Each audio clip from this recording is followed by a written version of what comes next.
Subscribe channel Truth.id dan aktifkan lonceng notifikasi untuk mendapatkan informasi seputar live streaming dan video khotbah terbaru.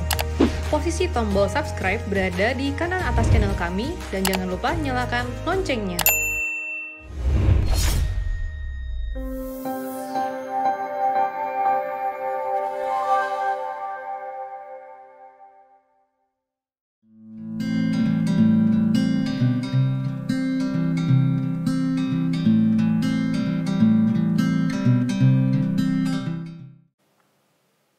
Shalom saudara, kita masuk episode 76 ya. Anda bertanya Alkitab menjawab 08 123 60 7 dan seterusnya. Shalom Pak Era, saya selalu merasa saya belum siap menghadap Tuhan. Sepertinya saya masih belum melakukan apa-apa. Saya belum membawa apa-apa untuk Bapak di surga. Saya belum menemukan apa yang Tuhan kehendaki di hidup saya. Saya berusaha rajin membaca Alkitab, berdoa, berusaha memperbaiki diri saya. Tapi saya tetap merasa kosong, kesepian, belum berbuah dan belum berbuat apa-apa. Apa yang harus saya lakukan Pak Eras? Sebelum mendengar khotbah Pak Eras, saya hidup biasa-biasa saja. Tapi setelah mendengar khotbah Bapak, saya jadi merasa takut. Di dalam doa saya dulu minta panjang umur dan berkat serta perlindungan Tuhan bagi saya sekeluarga. Tapi sekarang saya cuma minta agar Tuhan tidak memanggil saya pulang saat saya belum beres bagi Dia. Kalau saya sudah beres, saya rela kapanpun pulang saat di tangan saya sudah ada sesuatu untuk Tuhan. Apa yang harus saya lakukan agar saya tahu saya ini sudah beres atau belum di mata Tuhan Pak Eras? Terima kasih Pak, Tuhan berkati Bapak sekeluarga.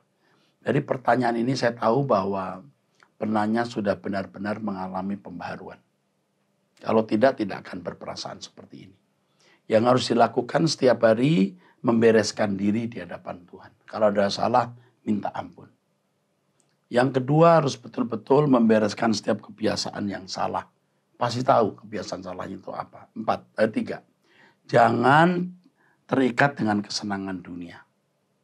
Jangan terikat dengan kesenangan dunia. Nanti Tuhan akan beri petunjuk bagaimana tidak terikat dengan kesenangan dunia. Ya. 4. Temukan apa yang Tuhan ingin kita lakukan bagi Dia. Mulai dari perkara-perkara atau hal sederhana setiap hari. Nanti sampai kepada hal-hal yang besar yang Tuhan akan berikan. Ya. Jadi kalau kita sudah minta ampun atas kesalahan kita, yakin sudah beres. Mati saat itu juga masuk surga kita. Tetapi saudara kalau belum berbuat apa-apa ya, mungkin Anda tidak punya grade yang baik. Paling parah menjadi anggota masyarakat. Tapi yang penting harus minta ampun. Membereskan keadaan kita di hadapan Tuhan. Ya, oke. Jadi kalau sudah membereskan keadaan kita di hadapan Tuhan, yakin masuk surga. Tuhan sudah mengampuni. Tuhan ampuni dosa-dosaku. Anda meninggal. Tidak mungkin Allah berkata, nggak kenal kamu. Tidak mungkin. Tuhan aku sudah minta ampun. Asal minta ampunnya serius. Dengan komitmen tidak berbuat dosa lagi. Ya. Oke.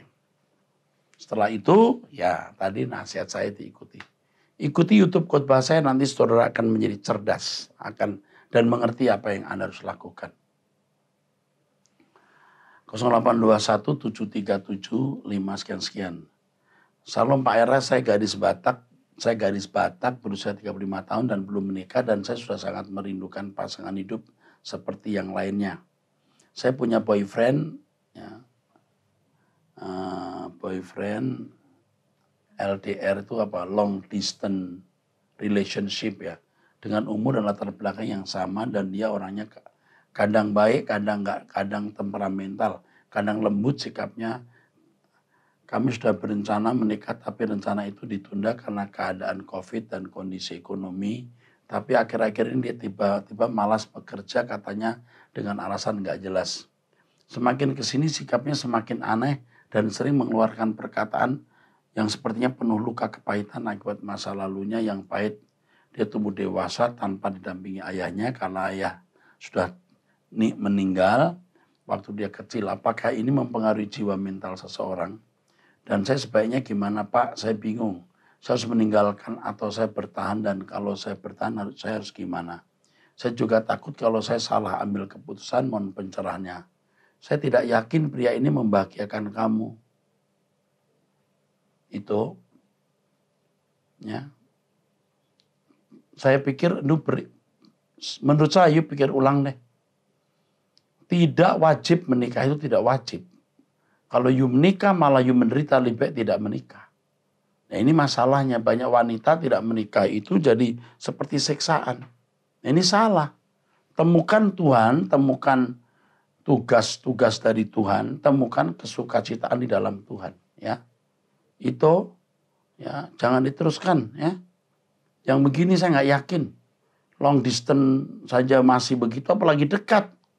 Ya, saya bukan Tuhan, tapi kalau aku jadi kamu, aku tidak teruskan. Tetapi saya bukan Tuhan, tanyakan Tuhan, ya. Tapi kalau di gejalanya begini, you akan sengsara nanti.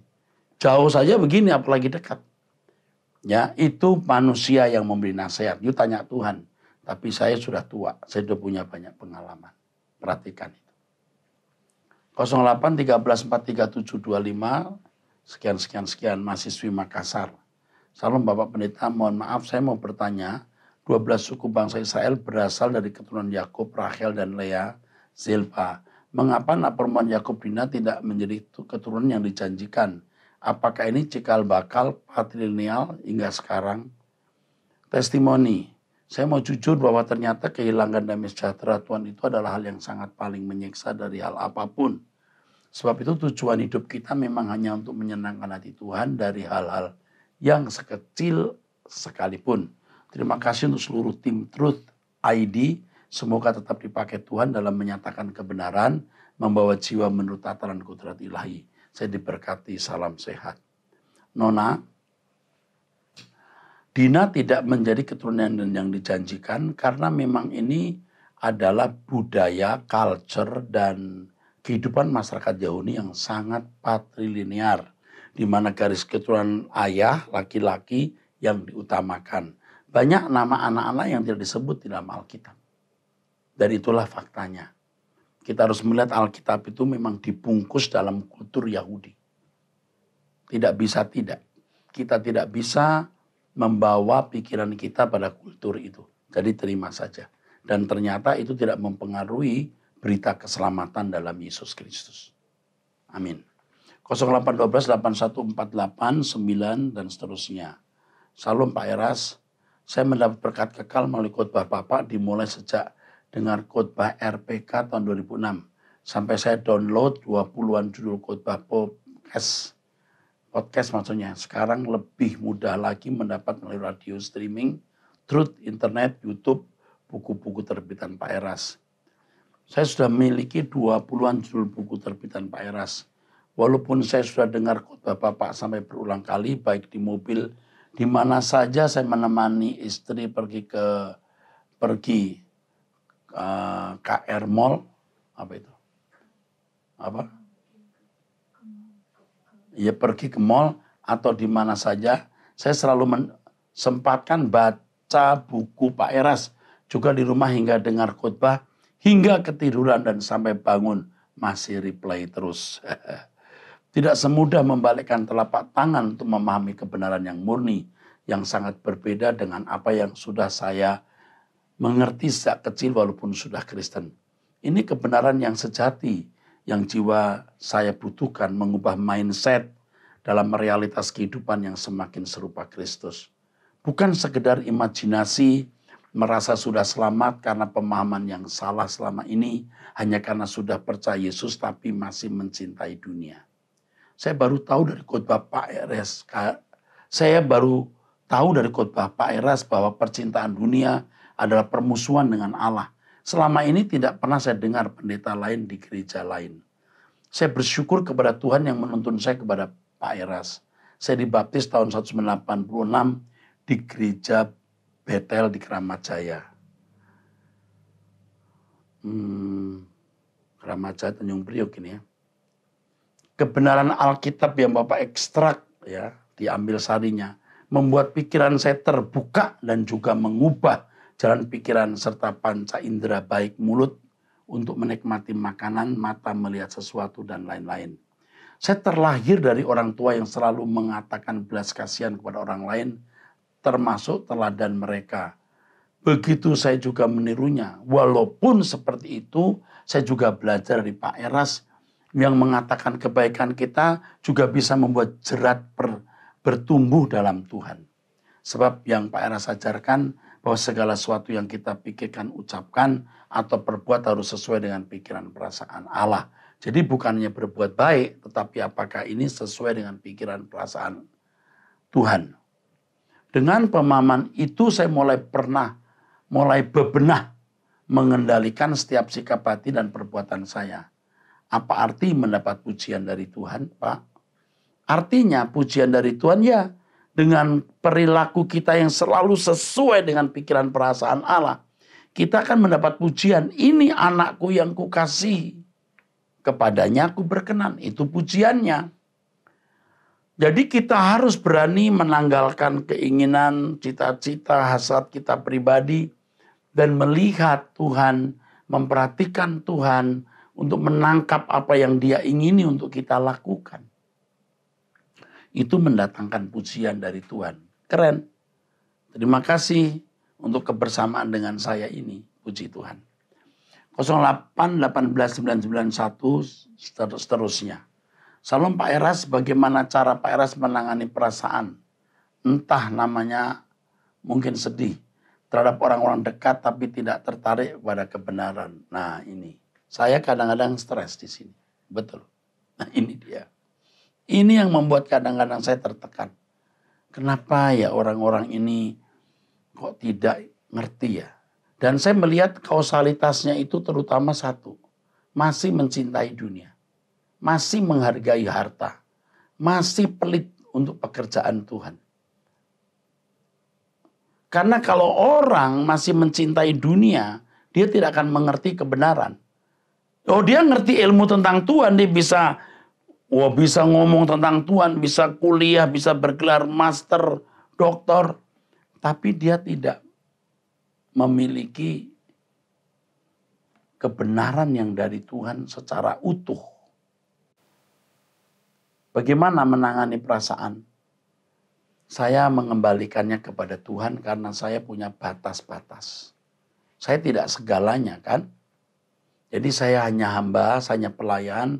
Saya hanya melakukan apa yang harus saya lakukan.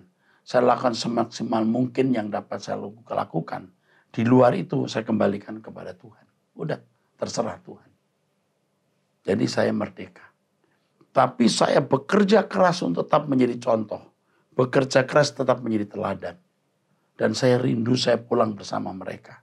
Dan sering saya berdoa menangis. Tuhan jangan sampai orang-orang ini binasa.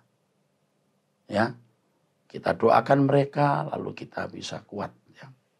Terima kasih Henry dari Jakarta Barat. 08123804 dan seterusnya. Salam Pak Erastus, saya mau tanya Pak. Selama Tuhan Yesus di bumi dan melakukan pelayanannya 3 tahun, kira-kira umur berapakah Tuhan Yesus menyadari kalau ia adalah anak Allah?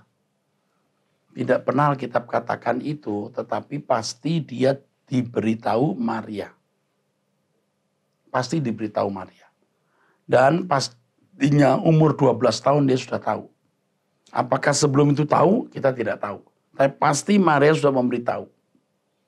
Misalnya begini, nak, sebenarnya kamu bukan anak papi Yusuf dan mami Maria. Kamu itu anak Allah. Nah itu nggak tahu kapan diberitahu itu. Lalu belajar Talmud, belajar Alkitab, Perjanjian Lama, dan mulai sadar, kita tidak tahu. Tapi umur 12 tahun pasti dia sudah tahu. Karena dia mengucapkannya, aku harus berada di rumah Bapakku. Oke. Bagaimana Pak saya menjelaskan kepada keluarga saya supaya jangan terlalu fokus kepada hal-hal dunia. Karena yang saya lihat Pak, mereka lebih mengutamakan kesuksesan untuk mencapai apa yang mereka inginkan. Sedangkan kalau pergi beribadah itu hanya sebagai formalitas atau rutinitas saja Pak. Apa yang harus saya lakukan? Jadi contoh untuk mereka. Jadi contoh. Supaya kota yang terletak di atas bukit bisa mereka lihat. Ya, lewat hidupmu. Agar mereka melihat surga, mereka melihat kebenaran lewat hidupmu. 0811 5876 dan seterusnya. Dari Yogyakarta. Salam, saya ingin bertanya mengenai tata cara eksorsisme atau pengusiran setan dalam ajaran gereja. Apakah semua orang Kristen mempunyai otoritas untuk mengusir setan atau iblis? Ya, kalau dia betul-betul hidup dalam persekutuan dengan Tuhan. Mengapa Tuhan Yesus menyuruh setan masuk dalam tubuh babi? Kenapa tidak langsung diusir begitu saja? Karena babi-babi itu, karena setan-setan itu mengendaki masuk babi-babi itu. Dan Tuhan tidak mengizinkan dia masuk siapa-siapa. Lebih baik dia mengorbankan babi-babi itu daripada mengorbankan manusia.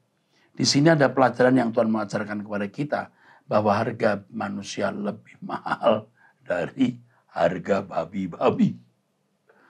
Dan Anda tahu akhirnya dia diusir oleh penduduk. Kenapa? Mereka lebih sayang babi. Takut kalau babi mereka pada mati semua gara-gara Yesus ada di situ.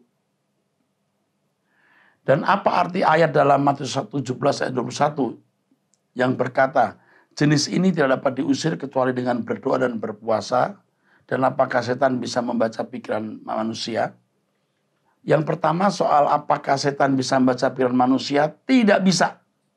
Tapi bahasa tubuh bisa kebaca. Kalau Anda misalnya ketakutan, dia tahu takut anak ini. Takut orang ini. Saya menasihati anak saya, ya kalau tidur sendiri di hotel atau di mana, saya ngajarin, nak kamu jangan kelihatan takut. Walaupun kamu takut, kamu pura-pura nggak takut. Dan kamu harus bersikap begitu rupa. Dia tahu, dia bisa baca. Dan tentu kamu tidak boleh takut. Nah, kalau saya mengusir setan, kadang-kadang setan itu bisa begini, aku raja setan, bisa gitu, aku Lucifer. Itu bikin kita jadi jiper. Kalau saya tahu, udah pengalaman, dibilang, aku Lucifer. Alah, kamu tuyul kecil. Tuyul kecil kamu. Keluar dalam nama Yesus. Keluar kamu. Nggak usah. Keluar. Nggak usah. Sampai ini ototnya keluar. Suara kita habis cuman. Cukup begini. Keluar kamu. Tuyul kecil. Keluar kamu. Dalam nama Yesus. Tetapi tidak bisa dibantah adanya kuasa gelap yang memiliki tingkatan yang harus dihadapi dengan doa puasa. Nah, itu harus ada. Nah, ini biasanya ini dialami oleh hamba Tuhan tertentu, ya. Oke. Saya pernah baca juga dan lupa di mana ayatnya. Saya masih bisa mengerti bahwa iblis berada di surga dan ikut sidang ilahi. Ayub pasal 1 ayat 6, ya. Ayub pasal 1 ayat 1 sampai 6 dibaca. Allah dan iblis bekerja sama untuk mencobai Ayub. Ya, seakan-akan kerjasama. Tapi Allah tentu bisa memanfaatkan iblis. Iblis mencobai Ayub untuk menjatuhkan Ayub. Allah mengizinkan pencobaan itu untuk meningkatkan kualitas Ayub. Ayub berkata, ia tahu jalan hidupku. Kalau ia menguji aku akan muncul seperti emas. Nah, mantap kan? Puji Tuhan. 08123223 seterusnya. JDJ. Salam Pak Era, saya JDJ. Puji Tuhan sudah lebih 5 tahun saya sangat diberkati melalui pelayanan di Truth ID. Dan sesekali saya ke MAG karena saya dari Bandung. Oh, dari Bandung. Saya sudah komitmen untuk terus berubah sampai menjadi serupa Kristus berapapun harganya, apapun konsekuensinya. Dari Bandung kalau lagi macet bisa lama ya, sampai Jakarta. Pulang tuh bisa berjam-jam. Tapi sekarang kan lebih cepat ya. Walaupun Bapak tidak dikenal saya, walaupun Bapak tidak kenal saya anggap Bapak sebagai mentor Bapak rohani saya. Oh tentu saja ya.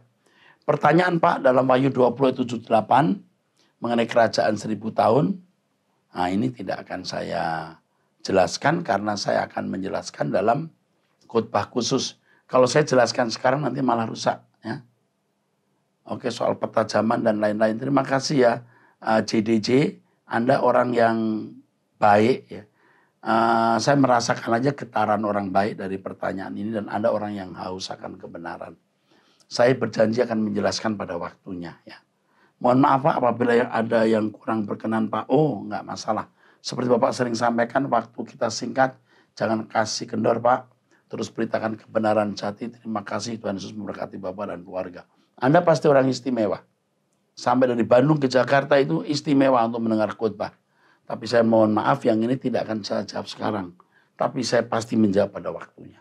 Saya sedang bahas soal surga, nyangkut-nyangkut mengenai kerajaan 1000 tahun. Oke. 082216 dan seterusnya. Selamat siang Pak Erastus. Mohon pencerahan Efesus 2:10. Khususnya kalimat pekerjaan baik yang dipersiapkan Allah sebelumnya. Pekerjaan baik dalam ayat ini apakah seperti pekerjaan baik pada umumnya? Karena kalau maksudnya pekerjaan baik pada umumnya, menurut saya orang yang bukan buatan Allah pun mampu melakukannya. Setuju bro, setuju banget. Maksudnya pekerjaan baik yang dipersiapkan Allah untuk kita lakukan adalah semua yang Allah pikirkan. Ingat Yesus berkata tidak ada yang baik selain Allah. Jadi perbuatan baik ini adalah apa yang Allah ingini. Apa yang Allah kehendaki. Jadi Allah mempersiapkan kita untuk menjadi pelaku, pelaksana, alat peraga dari apa yang Allah inginkan. Puji Tuhan. Makasih untuk pertanyaan yang bagus ya. Oke, 0817 812 388. Oke. Dan seterusnya. Selamat sore Pak, saya tinggal di Jogja dan saya mendengar khotbah Bapak hampir setiap hari dari YouTube. Dan saya merasa sangat terberkati dengan khotbah Bapak. Terima kasih Pak. Saya adalah karyawan yang bekerja di Jakarta. Saya bekerja sejak berusia 24 tahun sampai 48 tahun. Saya mengakhiri pekerjaan saya dengan alasan ingin fokus mengurus anak-anak. Anak sudah besar, mandiri, tidak ada lagi beban.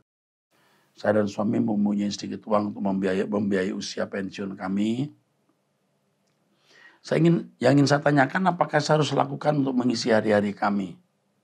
Kalau saya harus bekerja lagi, saya khawatir saya akan fokus dengan mencari uang dan memikirkan resiko bisnis. Kalau saya tidak bekerja, saya merasa sayang dengan hidup saya karena sebenarnya masih mempunyai kemampuan agar bisa membantu orang lain. Sebenarnya saya ingin fokus dengan Tuhan memperbaiki hidup kami berdua dari hari ke hari. Meskipun saya tidak lagi bekerja, tapi kami tetap membantu membiayai orang-orang yang menurut kami pantas untuk dibiayai. Meskipun tidaklah banyak. Terima kasih. Saya tidak tahu seberapa kemampuan keluarga ini untuk untuk hidup ya. Saya tidak tahu ya. Saya tidak tahu ya seberapa kemampuannya ya. Saya tidak tahu seberapa kemampuannya. Tetapi kalau menurut saya, kalau punya kesibukan yang tidak beresiko, bisnis yang tidak beresiko. Dan itu akan membuat ini ini usia masih muda kok. Ini masih belum 50 tahun. Berusia 24 tahun sampai 48 tahun. Ya? Oh mungkin sekarang udah berapa usia yang saya tidak tahu. Apakah sudah lebih 50 atau sudah. Jadi sudah bekerja lama ya dari pensiun. Bekerja itu tidak harus karena uang. Tapi karena punya kesibukan yang baik. Betul. Ya. Tapi jangan bekerja dengan resiko. Ada pekerjaan yang harus modal banyak. Kalau cuma modal online, kita dagang apa, kita kirim, atau baju lewat online, enggak masalah. Dan itu bagus. Membuat kegiatan. Bukannya karena uang, karena kita juga memiliki kesibukan, kita bisa berelasi dengan sesama. Tapi tanya Tuhan ya, jangan ikuti saya, belum tentu saya benar. Ya. Dan bersiap-siap ya untuk pulang ke surga. Saya lihat yang penanya ini, saya kira sudah siap lah ya untuk mencari Tuhan saja. Seperti saya ini, berkemas-kemas lah ya. Oke, Tuhan berkati. Dari Sabah ini, Salam, selamat Pak Erastus. Saya berasal dari Sabah, Malaysia dan sedang belajar tentang pengajaran Bapak. Saya sangat diberkati khotbah Bapak. Saya selalu melihat khotbah Bapak di YouTube dan ada juga saya download khotbahnya. Kadang-kadang saya dan suami mendengar khotbah Bapak bersama-sama. Terima kasih khotbahnya yang sangat memberkati dan membuatkan saya dan suami banyak diubahkan. Namun satu hal yang sangat inginkan, yang saya sangat inginkan, yaitu ingin memiliki buku Bapak. Sudah saya pernah mencari buku-buku Bapak di kedai, tetapi tidak pernah saya menjumpai. Bagaimana cara saya memiliki buku Bapak untuk memperlengkapi pengetahuan tentang keselamatan? Oke, kepada Lucy dari Sabah nanti ada sekretaris saya di sini akan bisa mengarahkan bagaimana dibantu ya. Oke? Terima kasih. Saya teruskan. Oke. 0821 2574 dan seterusnya. Selamat siang Bapak Erastus yang saya hormati. Saya mau tanya, ada nggak rencana membuka gereja di Lipo Cikarang? Saya ingin sekali jadi jemaat GSKI. Saya sudah 6 tahun lebih mengikuti khotbah-khotbah Bapak lewat YouTube. Sekarang dengan adanya COVID-19, saya bisa mengikuti khotbah-khotbah Bapak lewat live streaming setiap saat. Saya tidak pernah melewatkan sekalipun khotbah-khotbah Bapak, ya. Karena saya merasa diberkati banget, Pak. Kalau seandainya COVID-19 sudah aman, apakah Bapak masih tetap live streaming? Saya sangat berharap banget tetap live. Tetap. Saya akan jadikan khotbah di Arta Gading itu live streaming. Kalau bisa saya masih minta, kalau Tuhan izinkan MNC Vision Channel 91 masih bisa menayangkan khotbah saya jam 11 hari Minggu dan sore. Dan semua khotbah saya di Arta Gading semua akan tetap jadi live streaming. Jujur saya jadi malas mendengar khotbah pendeta yang lain karena yang dibicarakan sudah tidak nyambung di otak saya. Semoga Bapak saya terus dan panjang umur. Sebenarnya banyak sekali yang ingin saya sampaikan tapi takut mengganggu Bapak, mengganggu waktu Bapak. Maaf sebelumnya. Bapak adalah, saya anggap Bapak rohani saya di bumi ini. Semoga Bapak tidak menolaknya. Tidak. Tidaklah. Maksud saya menolak, senanglah jadi Bapak rohani orang yang sungguh-sungguh mencari Tuhan. Ini kan pertanyaan yang bagus, kapan dibuka GSKI di Lipo? Bukan, Pak kapan buka kafe di sini? Kan enggak, ya kan? Ini pasti orang yang mencari Tuhan. Good. 0813 5368 dan seterusnya. Salam Pak Pendeta, saya mohon penjelasan kitab Yeskiel 23, 20-21. Karena banyak di kalangan Islam mengatakan bahwa ayat ini adalah ayat porno. Sehingga mereka mengatakan bahwa kekristenan itu tidak layak untuk diikuti. Tentu yang mengatakan itu porno tidak semua orang Islam, ya. Mungkin ada 1, 2, 3 atau sedikit, ya. Tidak semua orang Islam mengatakan bahwa orang Kristen punya ayat porno, ya. Jadi tidak semua loh orang di kalangan Muslim mengatakan begitu, ya. Tidak banyak atau tidak semua. Yeskiel 23 ayat 20-21. Ini saya juga baru tahu nih. Yeskiel 23 20-21 ya. Yeskiel 23 berapa tadi? 20-21. Kayak apa sih pornonya? Ia berahi kepada kawan-kawan bersundal yang auratnya seperti aurat keledai dan zakarnya seperti zakar kuda.